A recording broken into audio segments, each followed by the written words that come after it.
اس video میں آپ جانیں گے کہ بین السالماتی قوتوں یعنی انٹرمولیکولر فورسز سے ہم کیا معنی لیتے ہیں۔ یہ کہ انٹرمولیکولر فورسز کی 3 عام اقسام ہیں اور ان اقسام کے مابین کیا فرق ہے۔ ایک انٹرمولیکولر فورس بنیادی طور پر ہمسائے سالمات یعنی مالیکیولز میں کششی قوت یا اٹریکٹیو فورس ہے۔ انٹرمولیکولر فورسز کی 3 عام اقسام ہیں۔ پہلی پرماننٹ ڈائپول فورسز، دوسری ہائیڈروجن بانڈز اور تیسری وان ڈر وال فورسز۔ یہ تینوں فورسز شریک گرفتی بند یا کوولنٹ بانڈز اور آئیونک بانڈز کے مقابلے میں بہت کمزور ہوتی ہیں، جو عناصر یعنی ایلیمنٹس اور مرکبات یعنی کمپاؤنڈز میں موجود ایٹموں اور آئنز کو آپس میں جوڑتی ہیں۔ آئیے اب ان تینوں انٹرمولیکولر فورسز کو ایک ایک کر کے دیکھتے ہیں۔ سب سے پہلی پرماننٹ ڈائپول فورسز۔ قطبی سالمہ یا پولر مالیکیول وہ مالیکیول ہوتا ہے جس میں ایک مستقل 2 قطبی سالمہ یعنی پرماننٹ ڈائپول پیدا ہوتا ہے۔ عام طور پر کیونکہ مالیکیول کی مختلف ایٹموں کی مختلف برقی منفیتیں یعنی الیکٹرونیگیٹیوٹیز ہوتی ہیں، یعنی کوولنٹ بانڈ میں وہ کشش جو ایٹم الیکٹرانز کے جوڑوں کے لیے رکھتے ہیں۔ چلیے ہائیڈروجن کلورائڈ کو بطور مثال دیکھتے ہیں۔ ہائیڈروجن کلورائڈ ایک پولر مالیکیول ہے کیونکہ ہائیڈروجن کلورائڈ بانڈ میں الیکٹران کا جوڑا کلورین ایٹم کے زیادہ قریب ہوتا ہے۔ دوسرے الفاظ میں وہ ایک قطب یعنی پولر کی طرف مائل ہوتے ہیں۔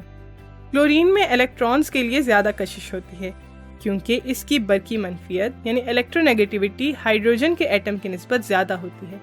ہم ہائیڈروجن کلورائڈ کے مالیکیول کو H ڈیلٹا پازیٹیو اور Cl ڈیلٹا نیگیٹیو سے ظاہر کرتے ہیں۔ چنانچہ ایک مالیکیول کے کلورین ایٹم کے ڈیلٹا نیگیٹیو اور اس کے قریبی مالیکیول کے ہائیڈروجن ایٹم کے ڈیلٹا پازیٹیو کے درمیان کشش ہوگی۔ نیچے دیے گئے خاکے میں ہائیڈروجن کلورائڈ کے 2 مالیکیولز کے درمیان موجود مستقل ڈائپول فورس دکھائی گئی ہے، جس کو یہاں پر لال لکیر سے نمایاں کیا گیا ہے۔ انٹرمولیکولر فورسز کی دوسری قسم ہائیڈروجن بانڈ ہے۔ ہائیڈروجن ایٹم اور فلورین، آکسیجن یا نائٹروجن کے ایک ایٹم کے درمیان کوولنٹ بانڈ میں موجود پرماننٹ ڈائپول کافی مضبوط ہوتا ہے، چنانچہ ایک مالیکیول کے قلیل برقیوں والے یعنی electron deficient H delta positive اور دوسرے مالیکیول کے فلورین، آکسیجن یا نائٹروجن ایٹم کے برقیوں کے تنہا جوڑے یعنی لون پیئر آف الیکٹرانز کے درمیان جو کشش ہوتی ہے وہ پہلے بیان کی گئی ہائیڈروجن کلورائڈ کے 2 مالیکیولز کے درمیان پرماننٹ ڈائپول کشش کی نسبت کافی زیادہ مضبوط ہوتی ہے۔ ایک مالیکیول کے الیکٹران ڈیفیشنٹ والے H ڈیلٹا پازیٹیو اور دوسرے مالیکیول کے فلورین، آکسیجن یا نائٹروجن ایٹم کے الیکٹران کے لون پیئر کے درمیان اس خاص قسم کی ڈائپول کشش کو ہائیڈروجن بانڈز کا خاص نام دیا گیا ہے۔ لہٰذا ہائیڈروجن بانڈ وہ کشش ہے جو ایک مالیکیول کے H ڈیلٹا پازیٹیو اور ہمسائے مالیکیول کے فلورین، آکسیجن یا نائٹروجن ایٹم کے لون پیئر کے ڈیلٹا نیگیٹیو کے درمیان پائی جاتی ہے۔ اگرچہ ایک ہائیڈروجن بانڈ کی طاقت کوولنٹ بانڈ کی نسبت صرف 5% زیادہ ہوتی ہے، پھر بھی اس کا کمپاؤنڈز کی طبعی خصوصیات یعنی فزیکل پراپرٹیز پر نمایاں اثر پڑتا ہے۔ مثال کے طور پر اگر ہائیڈروجن بانڈز نہ ہوتے تو کمرے کے درجہ حرارت اور دباؤ یعنی روم ٹیمپریچر اور پریشر میں پانی اور الکوہل دونوں گیسز ہوتے۔ تیسری قسم وان ڈر والز فورسز۔ پہلے اس کے سپیلنگ پر غور کریں۔ وین میں V چھوٹا ہے اور والز میں علامت حذف یعنی اپاسٹروفی S کے بعد آتی ہے۔ وان ڈر والز فورسز ساختہ یعنی انڈیوسڈ ڈائپول تعاملات ہیں۔ چلیے دیکھتے ہیں کہ یہ کیسے ظاہر ہوتی ہیں۔ یہ مداروں یا شیلز میں الیکٹران کی نقل و حرکت سے پیدا ہوتی ہے۔ اگر ہم وقت روک کر یہ عمل دیکھ سکتے ہوں تو اس مخصوص وقت پر ایک لمحاتی 2 قطبی سالمہ یعنی کہ انسٹنٹینیس ڈائپول موجود ہوگا۔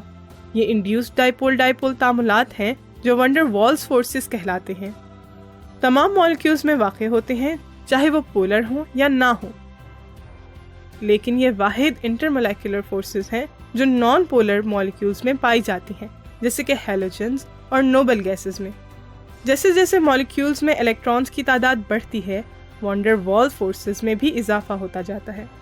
اس سے معلوم ہوتا ہے کہ جب ہم ہیلوجنز اور نوبل گیسز کے گروپس میں نیچے کی جانب بڑھتے ہیں تو نقطہ کھولاؤ یعنی بوائلنگ پوائنٹ کیوں بڑھتا ہے۔ تو اس ویڈیو کا خلاصہ یہ ہے کہ انٹرمولیکولر فورس بنیادی طور پر دو ہمسائے مالیکیولز کے درمیان موجود کشش کی قوت ہے۔ 3 انٹرمولیکولر فورسز ہیں: پرماننٹ ڈائپول ڈائپول فورسز، ہائیڈروجن بانڈز اور وان ڈر وال فورسز۔ ہائیڈروجن بانڈ ایک مالیکیول کے ہائیڈروجن ایٹم اور دوسرے مالیکیول کے فلورین، آکسیجن یا نائٹروجن ایٹم کے درمیان موجود ہوتے ہیں۔